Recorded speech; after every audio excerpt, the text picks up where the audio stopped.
Boa tarde, oitavo céu. Boa tarde aos nossos queridos companheiros que também nos assistem pela internet. Sejamos todos muito bem-vindos a mais uma atividade do nosso 8º Congresso Espírita de Uberlândia. O século XIX foi um século muito importante para a história do Brasil. Com o Brasil ainda na condição de colônia de Portugal.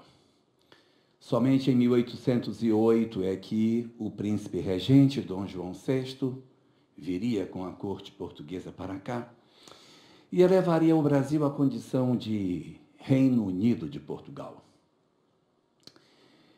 Ele passaria 15 anos por aqui. E os 15 anos de permanência do príncipe regente, que depois seria rei do Reino Unido de Portugal e Brasil, iria transformar a história do nosso país, oferecendo uma série de instrumentos que fariam com que o Brasil nunca mais fosse a mesma coisa.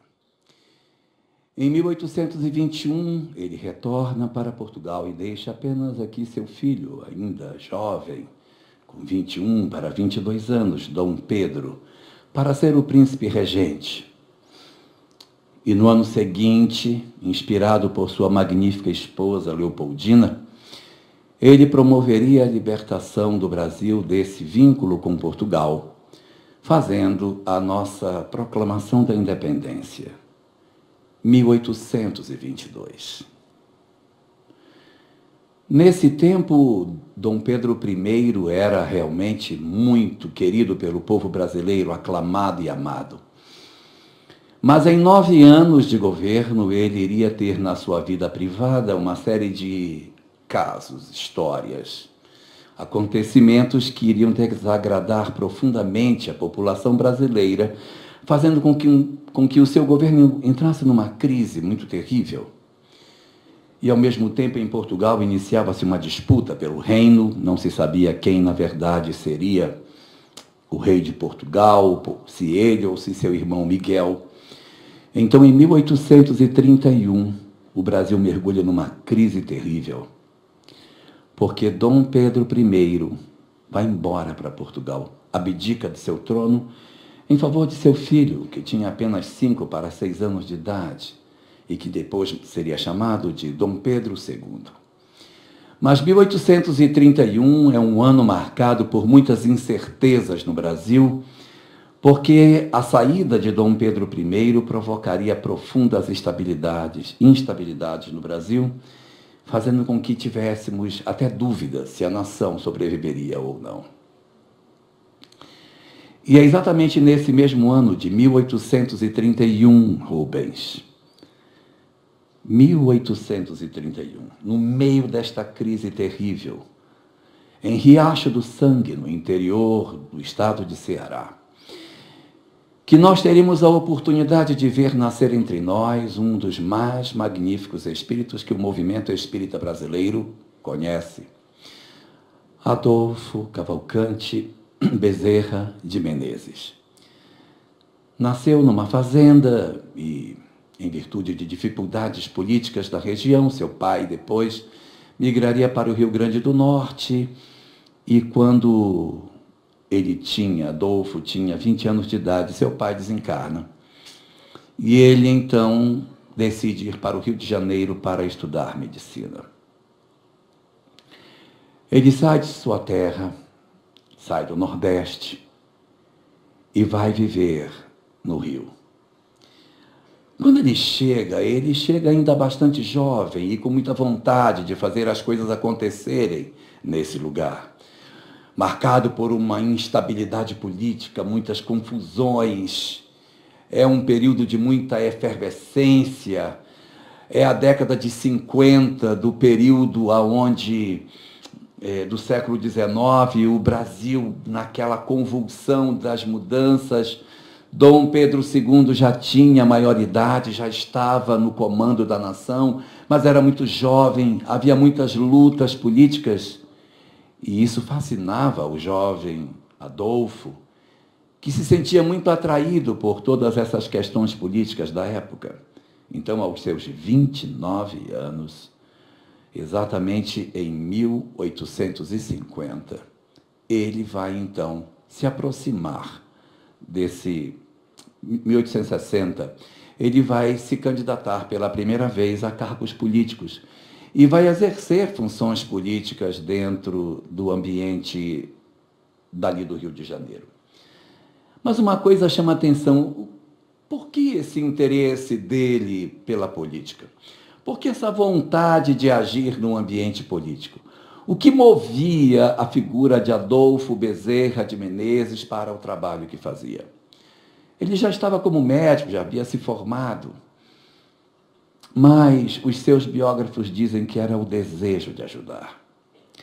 Ele entendia que a profissão de médico não poderia se circunscrever apenas ao atendimento daqueles que estavam ali no seu consultório, mas que ele precisaria estender esse socorro a um número maior de pessoas, que deveríamos oportunizar, sim, que outros indivíduos tivessem a possibilidade de se beneficiar do socorro das criaturas. E por que isso? De onde vinha esse desejo de Bezerra de ser alguém voltado para o atendimento das necessidades da sociedade da época? Bezerra era profundamente ligado à figura de Maria de Nazaré. Desde muito jovem, ele tinha uma relação muito estreita com ela, e mesmo ainda com a crença que ele possuía, vindo do Nordeste, da relação forte com o catolicismo, ele tinha uma estreiteza de relação mais com Maria do que com qualquer outro personagem do cristianismo. Era a ela que ele fazia os seus pedidos. Seus biógrafos relatam que as orações que Bezerra fazia em nome de Maria possuíam uma singularidade de intensidade que pareciam transformar a realidade onde elas eram proferidas. E essa impressionante capacidade de orar, como se ele tivesse alguma intimidade com Maria de maneira mais direta, fazia com que realmente suas preces fossem notáveis já nesse período.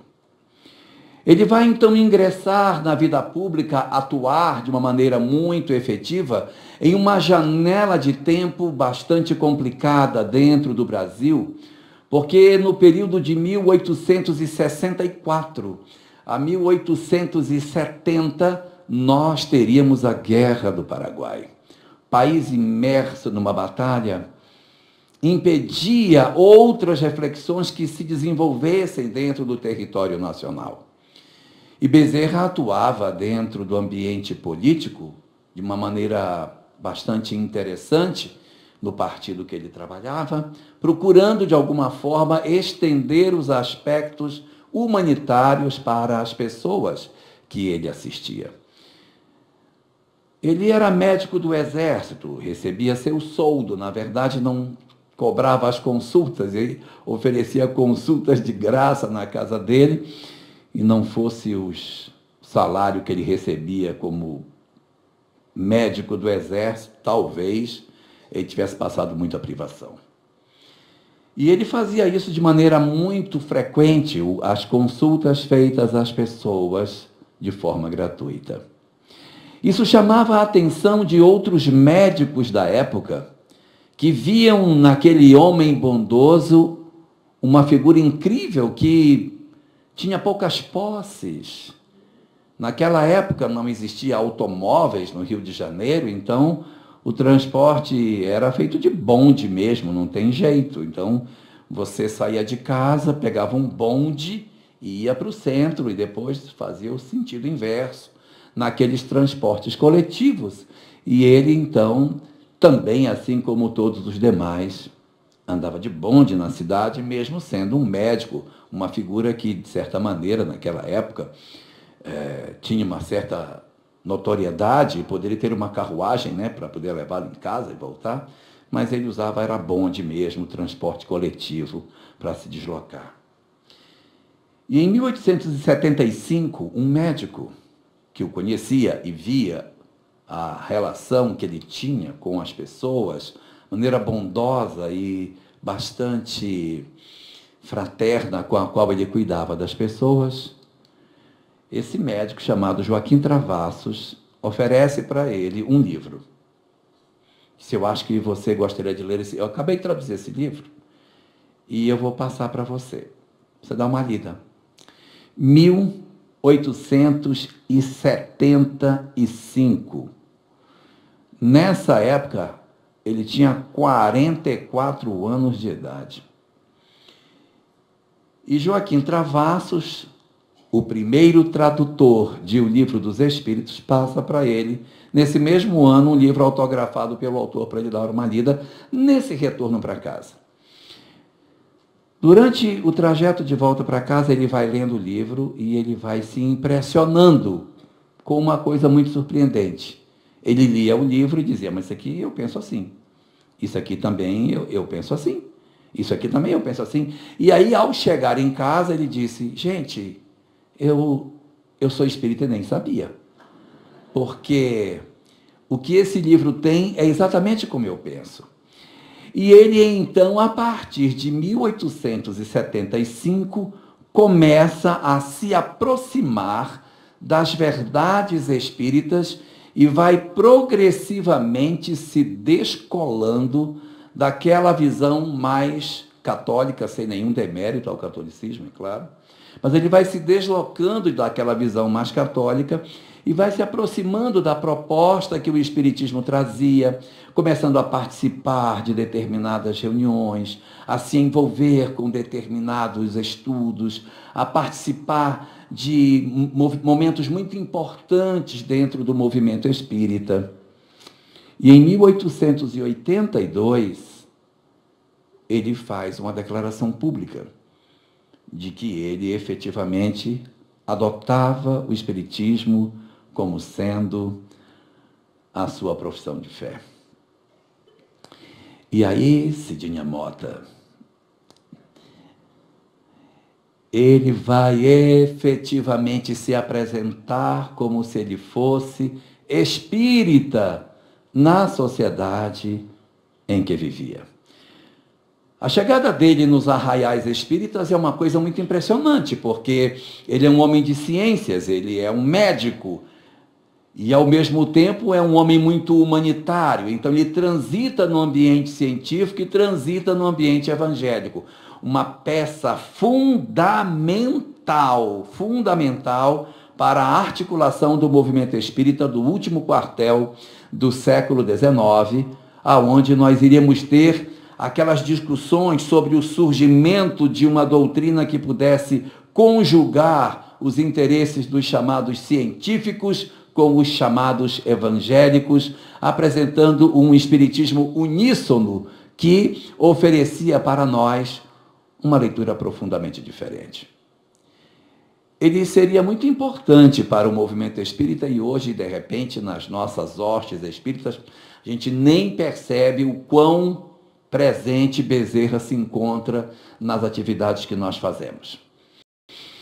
Se nós consultarmos o Livro dos Médiuns, capítulo 30, onde aparece o Estatuto da Sociedade Parisiense de Estudos Espíritas, leiam lá.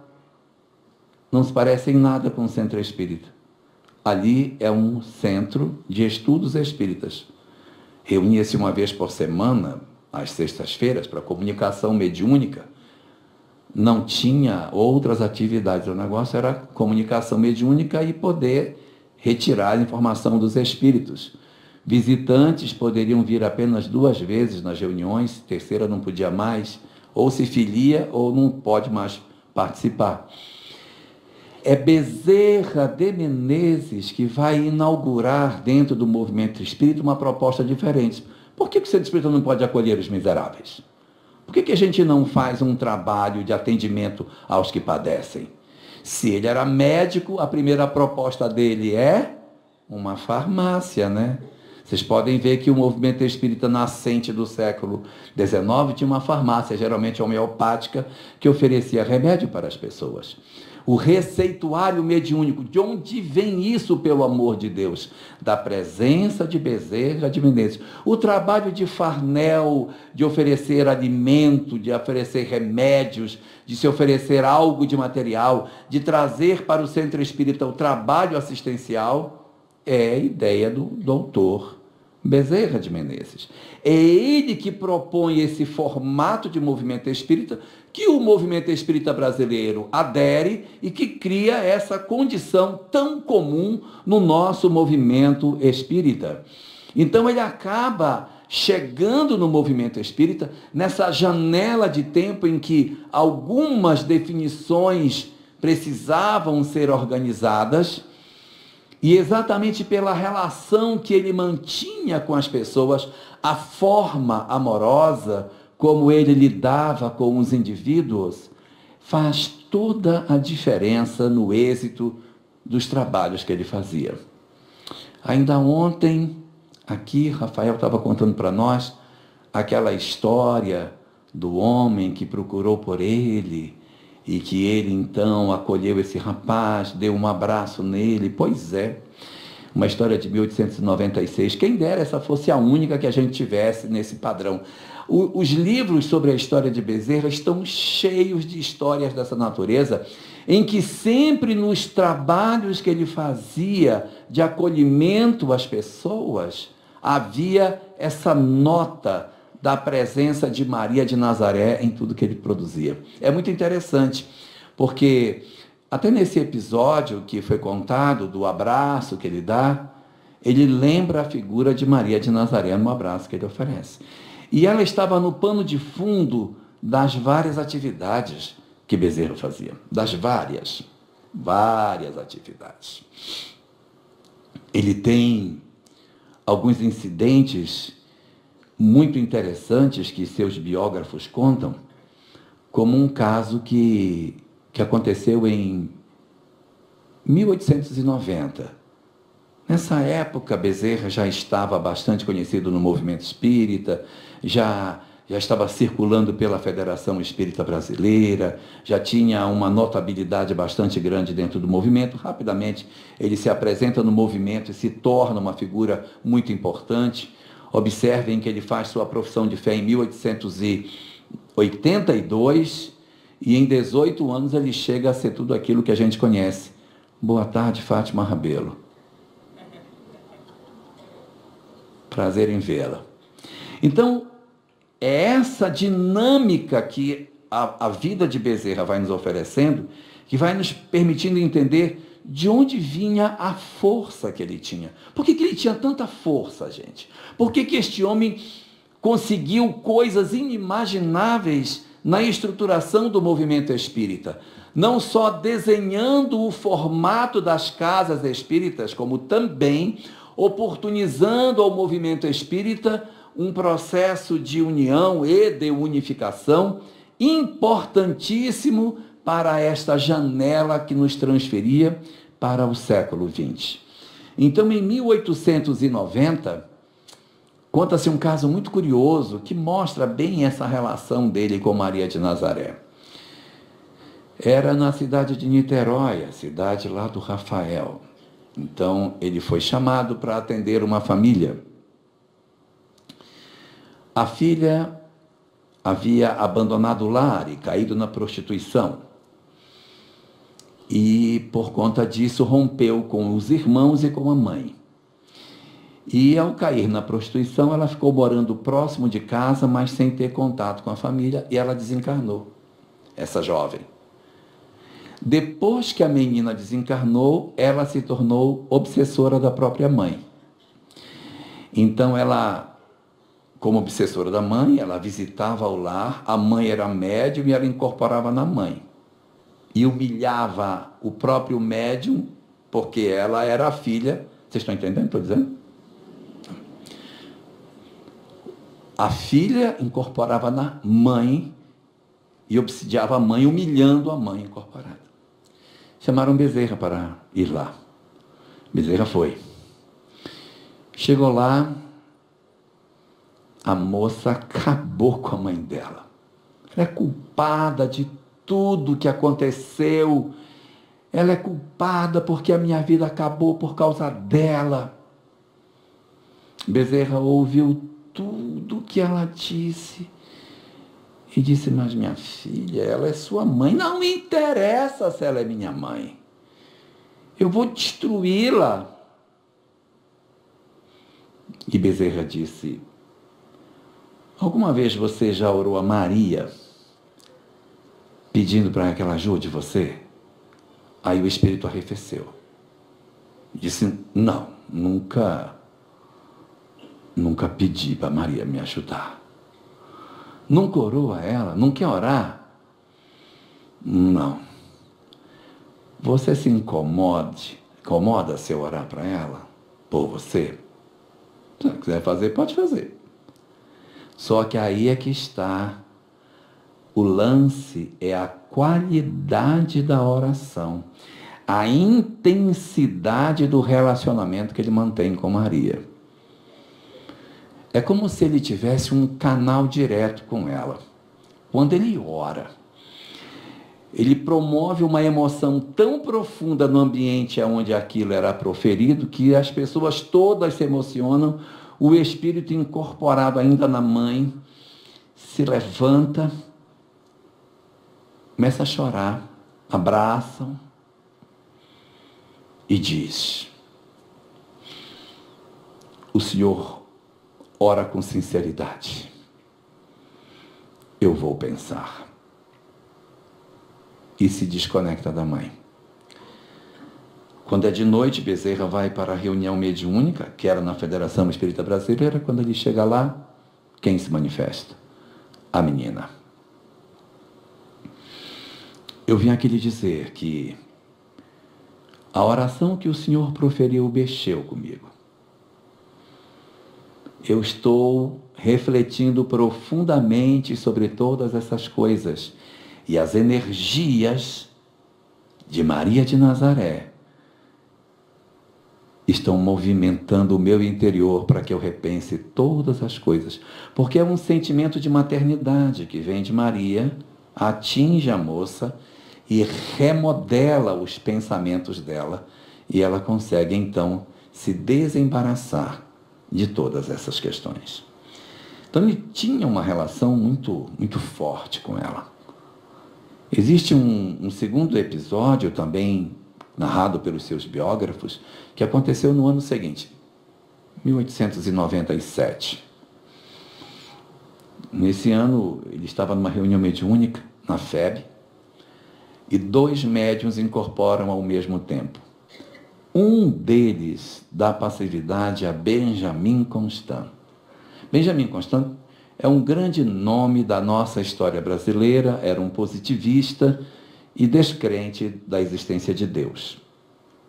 E o outro, quem for da Amazônia aqui já deve ter ouvido falar dele, Humboldt, que foi um pesquisador estrangeiro que esteve na Amazônia, estudando a Amazônia e fazendo uma série de pesquisas, embora um grande estudioso da natureza, descrente.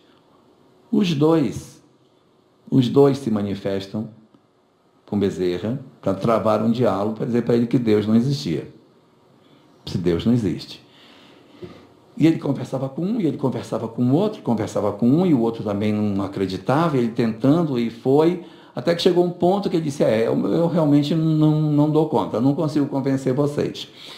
Se eu não consigo convencer vocês, eu vou pelo menos orar para ver se Maria... Aí é covardia, né? Se Maria pode, de alguma forma, facilitar com que vocês entendam o que eu estou dizendo. Aí, mais uma vez, Bezerra faz uma prece a Maria. E quando a oração acontece, os 2 espíritos incorporados experimentam uma sensação indescritível. Humboldt não fala nada, fica calado, não profere uma palavra. E Benjamin Constant disse: pela primeira vez na minha vida, eu senti a manifestação de Deus sobre mim. Eu senti que ele existe. Eu senti as energias. Ele orava para Maria e ele dizia que as energias desciam e invadiam a intimidade dele com um sentimento que ele nunca tinha conhecido. E quando termina a oração, ele diz: indiscutivelmente, existe alguma coisa que eu não sei explicar. Eu preciso me retirar para pensar mais sobre este assunto. E ele se retira. E os dois vão embora.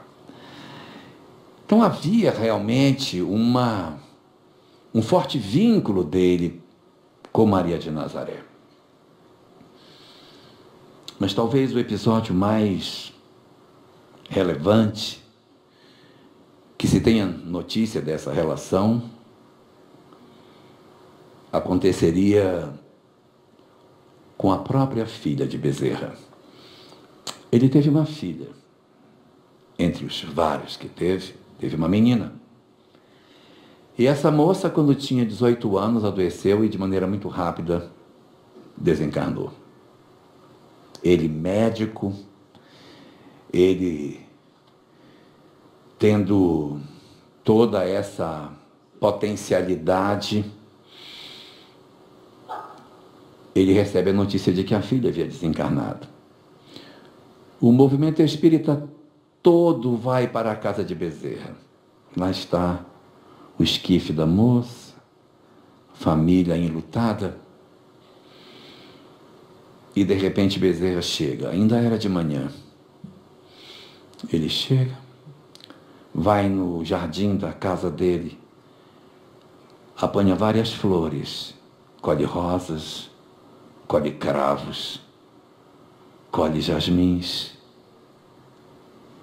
enfeita o caixão da filha com as rosas que ele colheu. E depois pede permissão a todos para orar a Maria, para encaminhar a filha para os braços dela. Ele faz uma oração absurdamente comovente. Todos que estão ali se emocionam com a resignação e a intensidade do amor que ele revela na oração que faz, na tentativa de que a filha fosse recebida por Maria e que ela agora exercesse o papel de ser a sua mãe.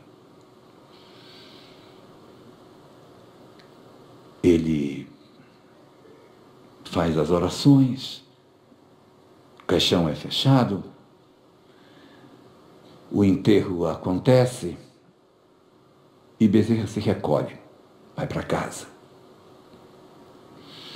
De noite, ele vai para a Federação Espírita. Ele tinha um trabalho mediúnico nesse mesmo dia. E ele vai para o trabalho mediúnico. E quando ele está lá concentrado, naquele silêncio da reunião mediúnica, o silêncio é cortado por uma frase. Pai, muito obrigado. Eu vim aqui dizer para o Senhor que os seus amigos estão comigo. A sua oração promoveu as mudanças que precisavam ser feitas.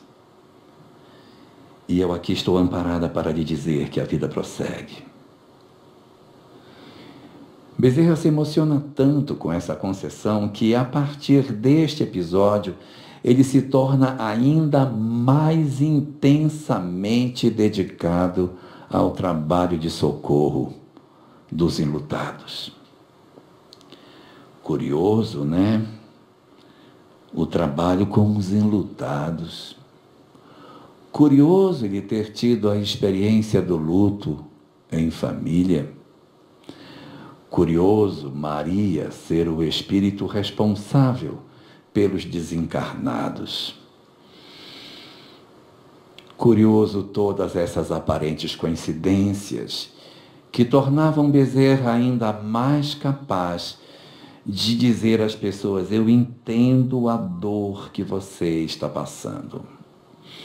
Isso foi promovendo nele essa capacidade imensa de entender o que significa o luto, o que significa a perda, a ausência de um filho que vai antes de nós e a compreensão de que a vida continua e a possibilidade, através das reuniões mediúnicas, de travar contato com a história não só dos nossos entes queridos, mas a de tantos outros companheiros que vêm nos afiançar de maneira inequívoca que a vida continua. O Brasil já estava no finalzinho do século XIX. O último ano do século XIX é 1900, tá? Não é? O século começa em 1901. Então, no último ano deste século, o Brasil já não era mais o Brasil do início do século XIX. A proclamação da República já havia acontecido. Dom Pedro II nem era mais o imperador do Brasil. Já havíamos tido a oportunidade de ter a presença de Marechal Deodoro, Floriano Peixoto, agora era Prudente de Moraes, o presidente. Mas Bezerra já não estava mais nos ambientes políticos. Em 1885 ele deixou a política. Por quê? Por que ele deixou a política em 1885?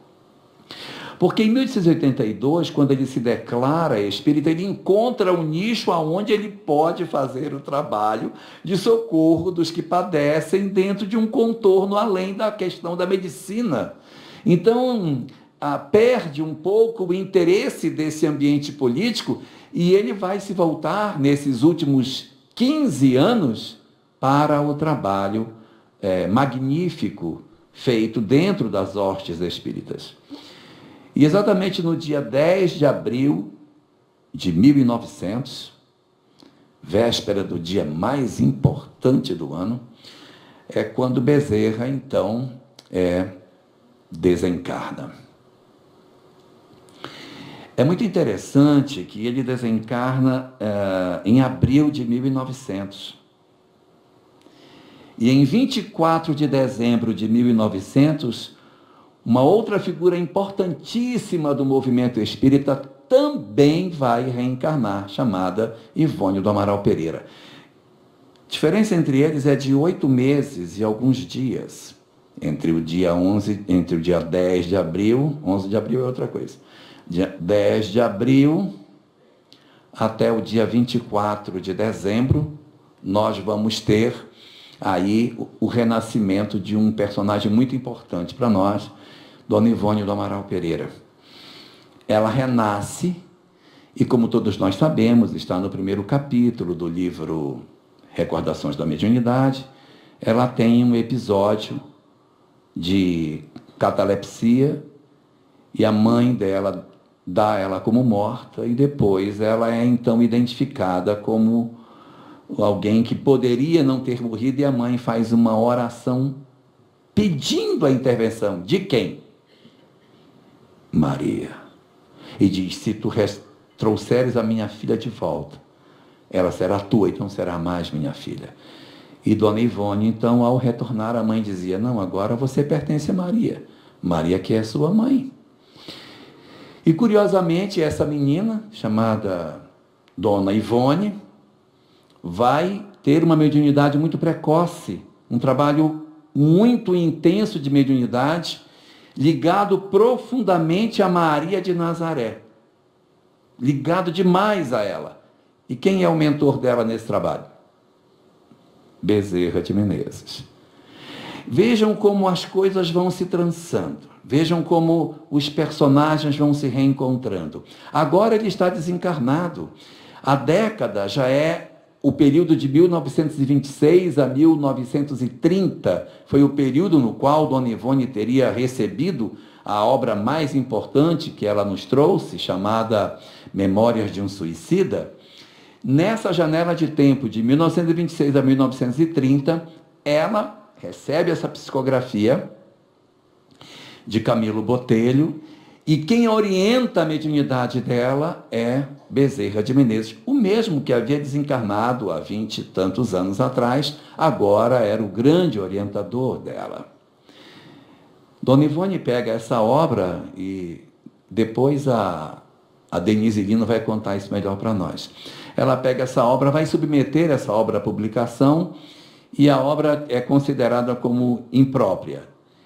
Ela vai para casa e decide que ela vai queimar os manuscritos. Ela pega todos, ela datilografou tudo, pega aquele monte de páginas, milhares eu acho, e leva para o fundo do quintal para queimar. Quando ela vai queimar, aparece uma mão que impede ela de queimar. De quem é a mão? Estão percebendo as relações? O mesmo que estava vinculado a Maria, agora aparece vinculado à figura de Dona Ivone do Amaral Pereira.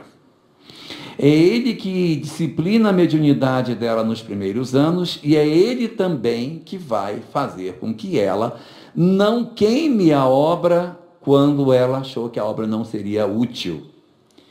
Essa obra seria guardada durante bastante tempo e somente em 1955, a partir da intervenção de Leon Denis, que ajuda a reorganizar os conteúdos, é que a obra viria a lume para todos nós. Guardemos a data, não percamos a sequência cronológica. O livro foi recebido de 1926 a 1930, mas só foi publicado em 1955. 1955. Mas é uma obra incrível porque ela vai falar sobre o trabalho que Maria de Nazaré promove no mundo espiritual de socorro a todos os que estão desencarnados. E é um momento muito curioso nessa obra, que é a história de Jerônimo. Jerônimo é um dos 5 personagens centrais da obra que desobedece, decide visitar a família quando os instrutores dizem que ele não poderia ir, mas ele decide ir. Não vá, você vai se desequilibrar. Não, eu vou, eu dou conta. Você não dá conta. Não, eu vou. Você quer ir? Eu quero. Não vai dar certo. Quer ir? Vai. Aí ele vai, lá ele tem um surto, porque ele encontra a família totalmente desestruturada. E quando ele retorna, ele não retorna mais para o grupo dos amigos. Ele é levado para uma outra instituição chamada isolamento, em função do desequilíbrio que ele manteve. E agora ele tem que manter uma vigilância muito mais severa do pensamento para que ele tenha disciplina a partir da desobediência dele. Nesse isolamento, a figura de Jerônimo é orientada a todas as tardes, no final do dia, às 18 horas, a orar, rogando a Maria de Nazaré o que quiser. E ele pede, roga, a possibilidade de que ele possa voltar ao convívio com os filhos. Ele pede para voltar. Então, aí, o responsável pelo isolamento diz para ele: vai orando, você vai orando. Vá orando com sinceridade todos os dias para ver se você consegue. E na obra tem uma coisa muito interessante. A obra foi recebida de 1926 a 1930. Tá. Lá diz o seguinte, que um belo dia, o responsável pelo isolamento chama Jerônimo e diz: nós recebemos uma determinação de Maria de que o seu pedido foi aceito. Foi, você vai poder. E ele mostra para ele um pergaminho luminescente. O pergaminho trazia: autorizo Jerônimo, e aí escreve o nome dele para que ele possa novamente retornar à convivência com os seus, assinado Maria de Nazaré. Era um pergaminho luminescente, todo cheio de luzes e de cores diferenciadas, que descia do mais alto na direção do local onde eles estavam, oportunizando a Jerônimo a possibilidade de que ele pudesse ter aquilo que ele tanto sonhava. Mas essa obra não iria ser publicada, essa obra ia ser publicada só em 1955. Só que em 1950, são 5 anos antes da publicação da obra, mas a obra já estava escrita. Em 1950, no dia 9 de março, Chico Xavier tem um sonho. Ele disse: eu sonhei que esta noite eu fui levado para o mundo espiritual para uma grande festa. E nessa festa aonde eu fui, havia vários espíritos do movimento espírita que estavam ali para celebrar um fato extraordinário. Bezerra de Menezes estaria completando 50 anos de desencarnação. E ali é feita uma cerimônia com a presença de várias entidades espirituais que vêm trazer para Bezerra essa informação maravilhosa, magnífica, dos serviços prestados, de tudo aquilo que ele havia feito, de todas as conquistas espirituais que ele havia conseguido fazer e do trabalho que ele realizava dentro das atividades espíritas que produzia. Então a festa, além de ser uma celebração dos 50 anos da desencarnação dele, eram também um momento em que ele teria a possibilidade de escolher ir para planos mais altos. Segundo aquilo que a narrativa nos coloca, Bezerra teria recebido o convite para ascender na categoria dos mundos. Alcione, do livro Renúncia, também recebeu essa proposta para ir para outro lugar. Agora era a vez de Bezerra. É um fenômeno chamado migração individual, presente no livro A Gênese, capítulo 11, itens 35 e 37. Lá vocês vão achar que existe dois tipos de migração: a migração individual e a migração coletiva. Migração individual, como o próprio nome diz, é individual. Ela é sempre para cima, sempre para mundos melhores. Ela é facultativa e não acontece durante as transições planetárias. Nas transições planetárias são suspensas. Quem tiver aqui espera, ajuda e já fica, porque já vai melhorar mesmo, já fica por aqui. Não precisa ir para depois voltar, já fica. Ajuda e fica. Vocês terem uma ideia, eu sou tão velho no movimento espírita, que na minha juventude a gente falava assim, eu tenho tanta vontade quando desencarnar ir para um local lindo e não voltar mais. Naquela época a gente falava de ir para não voltar. Agora o pessoal fala de ir, mas quer voltar. Eu demorei tanto tempo encarnado que já até mudou o objetivo da humanidade. Então Bezerra recebe o convite para promover uma migração individual. Já a migração coletiva, que todo mundo conhece, é aquela que em vez de individual é coletiva, em vez de ser para cima é para baixo, em vez de ser facultativa é compulsória, e em vez de ser fora é dentro das transições planetárias. Depois vocês olhem lá, livro A Gênese, capítulo 11, item 35 e 37. Pode pular o 36 que não tem. Então, muito bem. Bezerra recebeu essa oportunidade de ir para um local melhor, para ir ascender para um local que estava sendo concedido, que os espíritos que atuavam, capitaneados por Maria de Nazaré, nesse grande trabalho de socorro às criaturas, que ele tinha a chance agora de voltar para o mundo espiritual, né, estar lá, mas ir para um local mais elevado. E ele diz, eu não quero. Enquanto existir no Brasil um coração que chore, alguém que lamente, um gemido de dor, alguém que precise de socorro, de ajuda, eu quero ficar. Eu quero ficar para ajudar. Não faço questão de ir. Se eu puder, eu rogo a Maria de Nazaré para que ela interceda, para que eu fique mais tempo. Foi uma surpresa para os presentes, porque todo mundo esperava que ele, evidentemente, aceitasse e fosse. Mas ele decidiu ficar. A reunião continua. E depois de alguns minutos, de uma escadaria de luz, uma adolescente, vestida com um vestido como se fosse de pérolas luminosas. Essa adolescente deveria ter aproximadamente uns 16 anos, e ela desce essa escadaria de luz, trazendo um objeto nas mãos. O objeto que ela traz, um pergaminho luminoso. Isso é 1950. O livro Memórias de um Suicida apareceria em 1955. Isso é 5 anos antes. Essa jovem traz um pergaminho luminoso nas mãos. E ela desce, abre o pergaminho e lê a decisão.